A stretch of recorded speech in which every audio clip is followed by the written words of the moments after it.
¿Cuál es esa frase que arruinó tu vida, pero que en ese momento parecía inofensiva? El teléfono sonando incesantemente a las 7 de la mañana, desperté contestándolo adormilado: hola, papá murió. ¿Qué? Aún medio dormido, Jimmy lo encontró esta mañana. Los forenses están de camino, si quieres verlo antes de que se lo lleven. Instantáneamente despierto. ¿Qué dioses? ¿Qué? ¿De qué estás hablando? Te llamo en un minuto. Procedí a llamar repetidamente al celular de mi papá y le envié este mensaje de texto: despierta, despierta, hijo de su madre, no estoy listo para esto. Había salido a tomar unos tragos con mi papá apenas 2 noches antes. Su partida fue completamente inesperada y sorprendió a todos. Se había convertido en mi mejor amigo. Estoy llorando ahora mientras escribo esto. Te extraño un chingo, papá.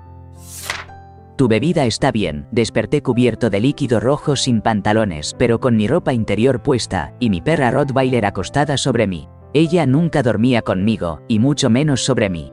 Fui a mi sala, vi un cigarrillo de mentol en un cenicero. No juzgues, vivía en un loft de concreto, mis jeans revueltos en la puerta. Fui al baño y vi que mi camisa, mi cara y mis piernas estaban cubiertas de líquido rojo seco. Llamé al amigo con el que salí para ver qué demonios había pasado, y la historia no tenía sentido.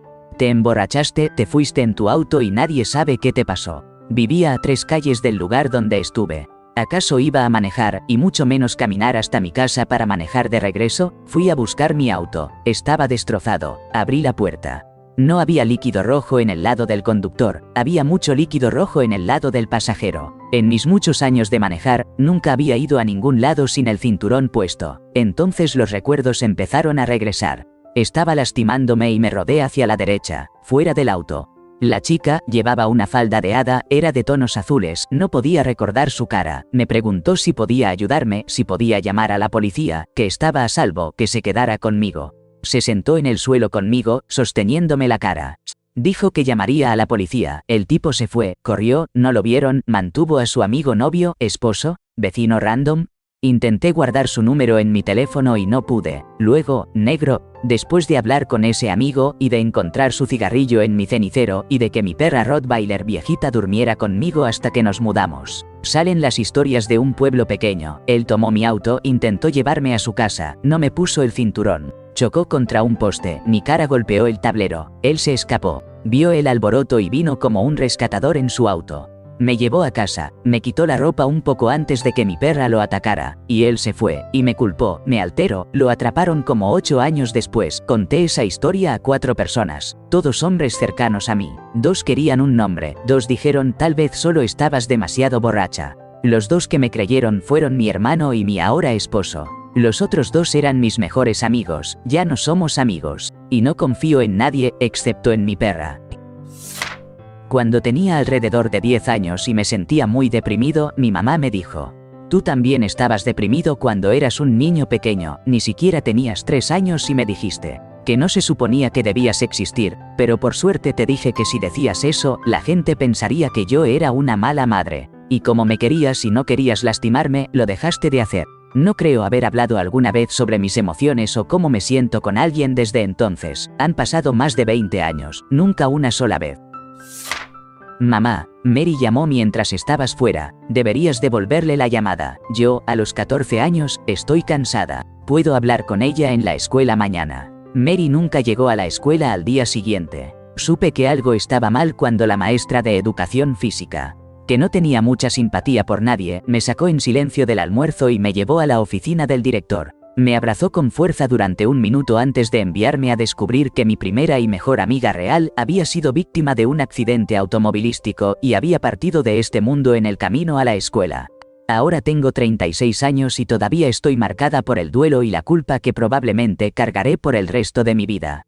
Pero también existo con el conocimiento de que vivo por ambas ahora. No hay forma de rendirme o escapar de esto. Le debo una vida plena y hermosa y haré todo lo posible por honrar esa deuda con cada aliento en mis pulmones. Solo espero que se sienta orgullosa. Tenía 11 años. Sal al garaje, quiero mostrarte algo. Mi mamá había instalado una cerradura de cadena muy arriba en la puerta del garaje que daba a la casa. Mi papá la había dejado y ella decidió que ambos debíamos desaparecer. Desperté tosiendo y jadeando en el piso de nuestra cocina. He lidiado con la sensación de querer acabar con mi existencia y la ideación relacionada toda mi vida. Tu padre es un hombre muy enfermo, probablemente no lo hará hasta la mañana. Tenía 16 años en ese momento. Él era mi único padre y había ganado la custodia total en los tribunales desde que tenía aproximadamente 5 años. Han pasado 16 años desde que él falleció. Ahora estoy en mis 30 y sigo siendo una niña que necesita a su papá. He llorado suficientes lágrimas como para llenar un océano. Extraño a mi papá, extraño los momentos que nunca tuve y extraño a mi héroe que me salvó. Te quiero, papá. Recibí la noticia de que el linfoma no Hodgkin en etapa 3 de mi papá entró en remisión después de un año luchando por su vida. Solo para recibir el mismo día la noticia de que mi mamá sana como un roble toda su vida. Sin problemas médicos sufrió un evento cardíaco grave que llevó a un infarto cerebral que la desvivió. Acababan de vender su casa, mi mamá finalmente se había jubilado, solo estaban esperando que mi papá se mejorara antes de viajar juntos por el país en una casa rodante. Nunca llegaron a ir a ningún lado juntos. No estoy bien de salud, esto fue lo último que mi hermana me dijo. Le había pedido que viniera a conocer a mi hijo, que apenas tenía 4 meses en ese momento y esa fue su respuesta. Ella se autoeliminó unos días después. Estuvo presente en el nacimiento de mi primer hijo. La vi presenciar cómo él venía al mundo. Así que recibir la noticia después de recibir un mensaje tan inquietante de ella solo días antes realmente me afectó durante un tiempo. Te amo, Taisha. 2 policías en mi puerta temprano por la mañana. Después de que los adolescentes y mi esposo habían salido para la escuela y el trabajo, ¿podemos entrar? Necesitamos hablar contigo. Estaba asustada hasta lo más profundo de mi ser. La noticia era que mi hermano, que vivía en otro estado, había fallecido la noche anterior. Yo estaba registrada como su contacto de emergencia. No te miento cuando digo que casi me desmayo al no saber qué noticias venían. Sabía por sus expresiones que tenían malas noticias y no querían estar allí. Era unos días antes de Acción de Gracias. Tenía que volar a la casa de mi mamá ese día y decirle en persona. Luego, presenciar el grito más desgarrador de mi mamá cuando escuchó la noticia. Mi papá había fallecido el año anterior. Mi mamá estaba en sus 70s y, desde ese momento, básicamente asumí el cuidado de ella. Es como si se hubiera rendido por un tiempo, lo entiendo. No se supone que los hijos pasen primero. Pero, hombre, estoy cansada después de 11 años de cuidar, y extraño a mi hermano. Eres muy joven, no te preocuparía demasiado. El cáncer de cuello uterino es muy raro en personas de tu edad. Pero podemos enviar la biopsia si eso te tranquiliza. Tenía 25 años. Estaba avanzando del estadio 2 al estadio 3. Perdí mi fertilidad, pero salvé mi vida. Hazte exámenes de cáncer de cuello uterino, insiste en ellos si es necesario. No es tan raro como para que puedas decir que nunca le ha pasado a alguien que conozcas, porque ahora me conoces a mí. Lo siento, pero tengo que salir temprano, me programaron para trabajar. Mi ex, quien dejó el funeral de mi abuelo temprano para ir a engañarme con su compañero de trabajo. Mi abuelo fue la roca de mi vida. El hombre a quien siempre admiré, su muerte me devastó y realmente necesitaba que ella estuviera allí para apoyarme. En cambio, ella fue a tener relaciones con su compañero de trabajo y hasta se jactó de ello después de que rompimos, cuando descubrí que había estado engañándome con otro tipo. Arruinó mi percepción sobre las citas durante mucho tiempo. Hasta que conocí a mi esposa, quien me sanó. Nunca hemos visto esto antes y tampoco ninguna institución a la que hemos contactado, dijo el equipo de nefrología e inmunología. Poco sabía que escucharía esta frase más de 200 veces en mi vida de parte de especialistas. Me estaban riendo cuando llegué a la sala de urgencias porque mi orina era negra y parecía Coca-Cola. Tenía 11 años pero estaba enfermo misteriosamente desde que era un bebé. Ahora sé que era un diagnóstico de una nueva enfermedad no registrada en la medicina y he sido estudiado durante años. No sabía cuán grave era de niño y pensé que me recuperaría. Yaja. Aún no hay tratamientos disponibles. Un par de años más tarde, realmente me hicieron sentar y me explicaron que moriría muy joven y probablemente pronto. Le dijeron a mis padres que se despidieran y me enviaron a un centro de cuidados paliativos y entonces lo comprendí. Lo siento, solo queríamos evitar el tráfico. Puedes volver a casa, tenemos una fiesta esperándote. Mi madre me dijo esto en mi graduación de secundaria. Después de que pasé una hora buscando a mis padres, solo para darme cuenta de que no estaban allí. Esa noche, caminé a casa solo y en lágrimas porque nadie ofreció regresar y darme un aventón. Todo lo que quería era un simple abrazo y felicitaciones. Juro que dejaré de beber. 9 años después y eso nunca sucedió. Tomé a nuestra hija de 4 años y me fui. Desafortunadamente, él decidió que golpearme frente a ella era una buena idea. Después de que le advertí que eso era lo que rompería el trato para terminar con todo. A veces me pregunto si lo hizo a propósito. No me importa, lo mejor que pudo haberme pasado. Estamos mejor sin él en nuestras vidas. 6 años de bliss sin nada de borracheras jamás. Que se deshagan de la mala basura. ¿Has perdido peso? ¿Te ves bien? Estaba en la cúspide de mi trastorno alimenticio. Había perdido 1/3 de mi peso corporal. Apenas podía subir las escaleras al espacio de estudio que usaba con mis amigos, y mucho menos al aula de inglés que estaba a 4 plantas arriba. Antes de la pérdida de peso, estaba un poco pasada de peso, así que fue visto como algo positivo por personas que no sabían. Sin embargo, la mujer que lo dijo era un miembro del personal en mi colegio de 6º curso y trabajaba conmigo de cerca para ayudarme a lidiar con mi severa ansiedad. No se le había dicho explícitamente: esta chica tiene un trastorno alimenticio. Pero yo estaba prácticamente esquelética y muchos de mis profesores ya lo habían averiguado. También perdí todo el peso en menos de un año. Era algo en lo que pensaba mucho durante la recuperación. No recibía cumplidos a menudo. Este fue el primero que escuché en un tiempo, y me hizo sentir que solo era digna de alabanza cuando estaba delgada. 6 años después, he vuelto a ser un poco pasada de peso, pero mi imagen corporal probablemente está en su mejor momento. Antes de la pérdida de peso, pensaba que no merecía usar cosas divertidas porque lucirían mal en mí, pero creo que vestirme de manera linda fue una gran parte de mi recuperación. Solo usaba trajes de baño negros sencillos porque temía verme gorda. Pero ahora me siento mucho menos insegura cuando uso un vestido de lo lindo con un escote, jaja. Pronto tendrás a un bebé mamando de tus pechos, me lo dijo mi jefe, el director ejecutivo, mientras yo tenía 12 semanas de embarazo y lidiaba con horrendas náuseas matutinas. Se dijo en una reunión a puerta cerrada, solo él y yo. La habitación era pequeña, así que estaba muy cerca de mí. Sentí un nivel nuevo de incomodidad. Luego habló sobre lo apasionada que estaba su esposa cuando estaba embarazada. Renuncié poco después, pero muchos meses después, cuando estaba amamantando a mi hijo, seguía viniendo a mi mente. Cambié fundamentalmente la forma en que me sentía acerca de mi cuerpo y de la alimentación de mi hijo. Mi hijo casi tiene 5 años y pienso en su comentario al menos una vez a la semana. Gatito, estoy bien. Mis padres me llaman Gatito porque aparentemente ronroneaba cuando era bebé. Estaba en la universidad viviendo fuera del campus en mi ciudad natal, y mi teléfono sonó. Era mi papá. Él y mi mamá estaban en la sala de emergencias porque se había caído de una escalera mientras limpiaba las canales y tuvo una convulsión. Pensaron que se había golpeado la cabeza. Aunque cayó apenas unos 1.2 metros sobre un arbusto y el césped, pero la convulsión asustó a mi mamá y se apresuraron al hospital. Después de esa visita, le diagnosticaron un glioblastoma de grado 4, cáncer cerebral terminal. Más tarde nos dimos cuenta de que probablemente la convulsión fue la que provocó la caída. Los 2 años más difíciles de mi vida. Él fue la persona más fuerte y valiente que he conocido. Han pasado 20 años y todavía puedo escuchar su voz al otro lado de esa llamada. En mi ecografía anatómica de 20 semanas, me dijeron: tu bebé está tan activo y no pudimos ver bien su corazón. Simplemente programa una cita con este doctor para que puedan verlo mejor. Más tarde descubrimos que iba a nacer con 3 complejos defectos cardíacos. Tuvo su cirugía a los 12 días de nacido y ahora es un niño de 3 años que prospera. ¿Vas a salir en público así vestida?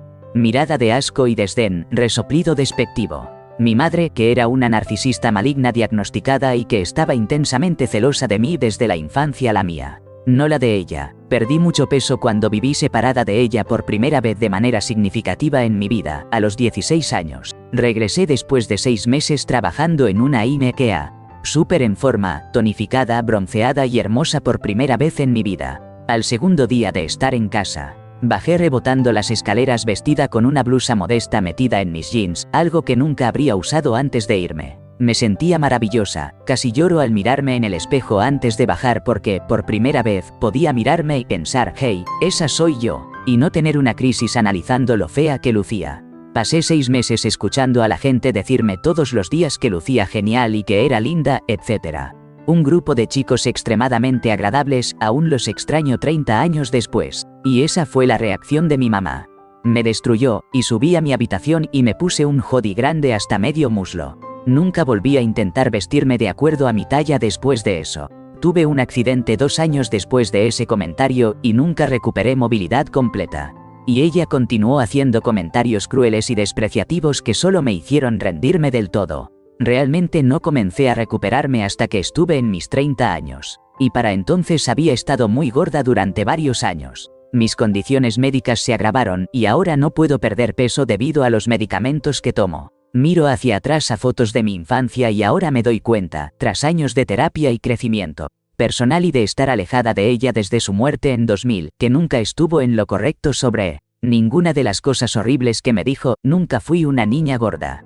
Siempre fui linda en el peor de los casos y increíblemente hermosa en el mejor, pero ella nunca me permitió brillar. ¿Pero vas a salir en público así vestida? Lo que realmente fue la sentencia de muerte para mi confianza y mi imagen corporal. Padres, tengan cuidado con lo que dicen a sus hijos. Nunca se sabe qué frase será una de las clave que forme sus vidas futuras, y no necesitas ser un narcisista maligno para arruinarlos de por vida con un comentario desechable. No me atraparían muerto en un concierto de Great White. En realidad, no fue lo último que dije, pero fue la última conversación que tuve con mi amigo que me invitaba a una divertida noche antes de que él fuera al Station Nightclub el 20 de febrero de 2003. Él se fue al otro lado cuando el humo supercalentado afectó sus pulmones mientras estaba inconsciente. Estaba grabando el espectáculo. La consola que estaba utilizando sobrevivió lo suficiente al incendio para que el FBI pudiera recuperar el audio. De hecho, fue una pieza clave de evidencia para determinar lo que había sucedido y qué tan rápido ocurrió. Desafortunadamente, eso significa que alguien pudo determinar exactamente lo que estaba sucediendo con su cuerpo en esos momentos finales. El audio está por ahí. Lo encontré por accidente una vez en un aniversario hace un tiempo. La culpa del sobreviviente es una carga extraña con la que lidiar. Se acabó, nos vemos en la próxima vida. Un mensaje de texto enviado por mi mejor amigo, quien había estado atravesando un par de años difíciles ya que sufría de trastorno de estrés postraumático y depresión debido a su tiempo en el ejército. Lo vi el día anterior y, en ese momento de su vida, alejaba a la mayoría de sus amigos, excepto a mí, y yo ingenuamente pensé que este mensaje era su forma de decirme que nuestra amistad había terminado. En cambio, envió el mensaje, esperó un poco y luego decidió acabar con su existencia de una manera dolorosa. Nunca me perdonaré por no haberlo llamado de inmediato al recibir ese mensaje. Me desperté un viernes por la mañana por un golpe en la puerta. Pensé que era alguien vendiendo cosas de puerta en puerta y estaba a punto de ignorarlo y volver a dormir. Pero cuando miré afuera, vi un patrullero de la policía. Lo único que el oficial dijo fue, ¿necesitas llamar a tu madre? ¿Qué demonios? No me di cuenta de que había olvidado cargar mi teléfono la noche anterior y la batería se había agotado. Ella había estado tratando de llamarme, pero siempre iba directamente al correo de voz. Cuando la llamé, me dijo que había encontrado a mi papá tendido en el suelo de la cocina y que no podía despertarlo. Había llamado a los paramédicos, pero no pudieron encontrar pulso y la funeraria ya iba en camino. En el tiempo que me tomó vestirme y llegar a su casa, todavía no podía asimilar que él ya no estaba. Ahora me doy cuenta de que mi papá era una especie de eje en la familia y muchas relaciones se deterioraron en los 5 años siguientes a su muerte. Ya, solo ven por las llaves, fue lo último que mi papá me dijo. Pedí prestada su minivan para llevar a un grupo de amigos a jugar boliche. Llegué a su casa unos 10 minutos después y lo encontré en la despensa, en medio de un derrame cerebral. Me alegra haber podido sostenerlo en mis brazos mientras se iba por su propio bien, pero fue horrible para mi salud mental. La mirada en sus ojos está grabada en mi memoria y es la imagen mental principal que tengo de él, y la odio. Honestamente, desearía que me hubiera dicho que no podía tomar prestada esa camioneta. Oh, Dios mío, eres tan molesto, solo déjame en paz, gritó de repente la persona que creía que era mi amiga más cercana en la escuela secundaria. Soy autista y no tenía idea de que estaba haciendo algo diferente a simplemente pasar el rato, emocionado por estar en una excursión. Ni siquiera se acerca a ser lo peor que me ha pasado en la vida. Pero esas palabras destrozaron lo que quedaba de mi autoestima. Ahora tengo casi 33 años y sigo preocupándome de que en secreto molesto a todos los que amo. Mantengo mi distancia para no ser agobiante. Supongo que todos me encuentran molesto para no volver a sentirme tan herido y sorprendido. Solo me importaba ella y quería pasar el día juntos. Tu mamá ya estaba embarazada cuando se casaron. Supuse que estaba embarazada de mi papá, el hombre con el que se casó. Esa fue la primera pista que me llevó a descubrir a los 42 años que el hombre que creía que era mi padre, no lo es. Eso ayudó a entender por qué estuvo ausente en mi vida después de los 16 años y no en la vida de mis hermanos. Una que yo dije, déjala ir, ha sufrido suficiente. Cuando le dije a los doctores de urgencias que detuvieran las medidas heroicas para salvar la vida de mi madre, una que me dijeron, creo que deberíamos intentar la separación. Lo que mi esposa me dijo un año después de que mi madre falleciera. Otra que me dijeron, tu padre ha tenido un derrame cerebral. Lo que nuestro médico de familia me dijo un mes después de que mi esposa se fue. No es necesario que vengas a la oficina hoy. Hemos programado una reunión por Zoom para explicar a las 7:40. Subsecuentemente, fui despedido junto con 3.000 personas más. Me habían cazado para ese trabajo solo 14 meses antes. Mientras tanto, el CEO responsable de las circunstancias que hicieron necesarios los despidos recibió un parachute dorado 1 o 2 meses después. Bill Burr tiene toda la razón. No es mío, sino de una amiga en común del colegio. Ella había tenido un dolor que pensaba que era por una lesión deportiva, pero no se fue con el tiempo ni con el descanso. Regresó al médico y ellos dijeron, en un tono muy ligero y no serio, que sabes que podría ser algo serio porque parecía tan improbable, dado que era joven y todo eso. Tanto lo comentó que se lo contó a todos sus amigos como si fuera una broma y ellos también lo tomaron así. Ella se fue a otra vida dentro de un año. Realmente muy triste. Me hace sentir paranoia para siempre cada vez que alguien considera un dolor como si fuera solo por estrés o uso, siempre pienso verifica eso. No estoy viendo lo que quiero ver sobre el corazón de mi bebé no nacido. Una semana después, le diagnosticaron 2 defectos cardíacos congénitos, resultó ser 4 defectos. Tuvo 2 cirugías y un derrame cerebral antes de cumplir 3 semanas. Luego tuvo cirugía de corazón abierto a los 9 meses y otro cateterismo en febrero.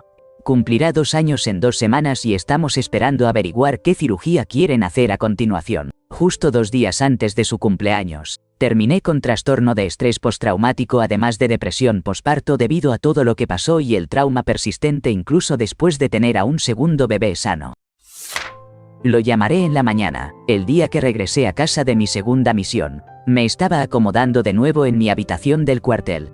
Llamé a mis padres, envié mensajes de texto a algunas personas antes de tomar unas cervezas con mis amigos y tener una buena noche de sueño. Iba a llamar a mi mejor amigo en Nueva York, que con la diferencia horaria sería a las 2 a.m. Resulta que esa era aproximadamente la hora en la que él regresaba a casa del bar y decidió quitarse la vida. Aún lo siento, John. Sostén la cabeza en alto por mí, pequeño. Fue lo último que mi primo mayor me dijo antes de salir a dar un paseo nocturno por las dunas de arena e intentaba darme confianza después de un mal día. Una hora después, recibimos una llamada de sus amigos de montura informando que otro jinete se estrelló contra él sin luces encendidas, y el manillar le perforó el pecho. No sobrevivió. Eso fue hace 24 años. Ya vuelvo. Mi amigo y yo estábamos en una llamada de Discord juntos para que él pudiera ayudarme a construir un mapa de DID para la campaña que estaba dirigiendo. Recibí una llamada, le dije que ya volvía y me silencié. Era mi tía, diciéndome que mi papá había partido inesperadamente. Unos años antes, ni siquiera recibí una frase. Escuché a mi abuela hablando en la planta baja, pero estaba demasiado cansado para ir a ver qué estaba haciendo. La encontré media hora después, ya sin aliento. Al menos ella sabe cocinar. Mi madre hablando de mí. La implicación era que era demasiado fea para conseguir un hombre. Mejor usa un top con escote y consigue un compañero de laboratorio masculino. Jaja. Mi familia, riéndose de mí cuando dije que iba a estudiar enfermería. Estaban seguros de que ni siquiera lograría pasar química básica y biología. Me gradué con honores y doble titulación en enfermería y biología. Tuve muchos novios e incluso un par de esposos. Hice un poco de modelaje cuando era joven. Intenté nunca decir cosas despectivas y engañosas a mis propios hijos. Aún sigo luchando con mi autoestima. Tú haz lo que quieras. Alguien a quien consideraba una amiga cercana me abandonó por completo cuando comencé a salir con alguien fuera del grupo de amigos. Dejé de salir a fiestas todo el tiempo y decidí dejar de beber. Hice cambios positivos y maduré, y supongo que eso la ofendió. Cuando traté de hablar con ella al respecto, me envió largas frases sobre cómo había cambiado de maneras que no le gustaban, y terminó el mensaje con, pero lo que sea, tú haz lo que quieras. Ha pasado más de una década, pero tú haz lo que quieras siempre suena para mí como que te jodan. ¿Por qué me tratarías así? Estás tan enojado, es feo, clienta mayor. Ella tenía razón, estaba enojado y era feo. pasando por un divorcio con un hombre que era físicamente abusivo y que había dejado embarazadas no solo a una, sino a 2 amantes en nuestro pequeño pueblo, mientras todos sus amigos coqueteaban conmigo a sus espaldas. Perdí todo y trabajé en mi carrera y en 3 trabajos adicionales para salir de la ruina financiera de todo eso. Desearía conocer a esa señora para agradecerle, porque ese día cambió por completo mi perspectiva sobre cómo manejo las cosas, buenas, malas y feas, y trato de no ser un idiota. He entrado en remisión, de mi mamá, suficientemente inofensivo, ¿verdad? Eso fue hace 5 años. Este mes me hizo saber que su cáncer terminal ha progresado y comenzará infusiones de quimioterapia en menos de 6 meses. A partir de ese momento, le quedará tal vez poco más de 1 año. Su esposo, mi padrastro, el hombre que me crió, acaba de someterse a una cirugía cerebral después de una serie de eventos desafortunados y le han diagnosticado ELA. También se someterá a otra cirugía cerebral pronto. Tengo 25 años y estaré huérfano a los 30. No diría que arruinó mi vida, pero no estoy seguro de si alguna vez volveré a sentir ese tipo de felicidad, mis padres felices y saludables, y eso duele. Oye, ¿por qué tu nombre en el juego es Darkblood? Este fue el día en que mi infancia terminó. Al enterarme de que mi amigo gamer tenía una enfermedad que llevaba su nombre y que moriría joven, provenía de una inmensa riqueza y de buenos padres, pero eso no importaba. Viajaron por el mundo y no pudieron encontrar un médico dispuesto a romper su juramento hipocrático. Para intentar salvarlo, la cirugía tenía un 99% de probabilidad de que muriera en la mesa de operaciones. Sobrevivió 1 año más de lo que sus mejores estimaciones predecían. A los 18, recibí un mensaje de texto de mi papá que decía: voy a ir a recogerte, mientras estaba en medio de mi clase. Cuando respondí, mi maestra me preguntó por qué estaba en mi teléfono, no de una manera grosera, ya que no se suponía que debíamos estar en nuestros teléfonos, pero se nos permitía tenerlos afuera, para algo en ese momento, y le dije que mis padres me habían escrito. 5 minutos después, me llamaron fuera de la clase, me subí al auto y salimos rápidamente a casa. Mi papá me explicó que mi abuelo no estaba bien, así que me sacaron en caso de que sucediera algo. Cuando estábamos entrando a mi entrada, mi papá recibió una llamada de mi mamá. Esa llamada me atormenta, ella estaba llorando y asustada porque él se fue a otra vida. Oh Dios mío, mi papá se fue. Cuando finalmente regresé a la escuela, mi maestra me preguntó si estaba bien y me dijo: después de que revisaste tu teléfono, luego te llamaron para firmar tu salida. Todos pensamos que algo había pasado. Ella fue muy amable al respecto.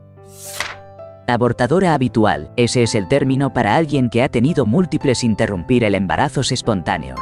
Afortunadamente, después de 4, mi maravillosa nueva doctora me escuchó cuando le dije la causa de mi infertilidad. Después de que otra me dijera que sabía que tenía MCFR, pero que eso no causaba interrumpir el embarazos espontáneos. Luego procedió a quedarse de brazos cruzados mientras yo pasaba por 3 consecutivos bajo su cuidado. El último casi logró matarme. Espero que haya cambiado su forma de actuar en los años desde que estuve allí. Terminé teniendo 4 hijos en 5 años. Mi nueva doctora me dijo que no sería lindo enviarle una tarjeta de Navidad a la doctora vieja con mis hijos y solo escribir gracias por nada en ella. En realidad, era un mensaje de mi mamá. Hola Taco Bell, ¿estás trabajando desde casa o desde la oficina hoy? Eso no era tan inusual, pero lo que sí era inusual fue el hecho de que, alrededor de 2 minutos después, mi hermana menor me llamó. Era un lunes alrededor de las 10 de la mañana, yo estaba en el trabajo, ella también. Tan pronto como vi la llamada, supe que algo había pasado. Mi hermana menor me estaba llamando para decirme que nuestro papá había fallecido inesperadamente esa mañana. Mi mamá estaba tratando de averiguar si yo estaba en casa o en la oficina para saber cómo debía proceder con esa noticia. 1 año después, aún me pongo ansiosa cuando alguien me llama o me manda un mensaje en un horario que no es normal.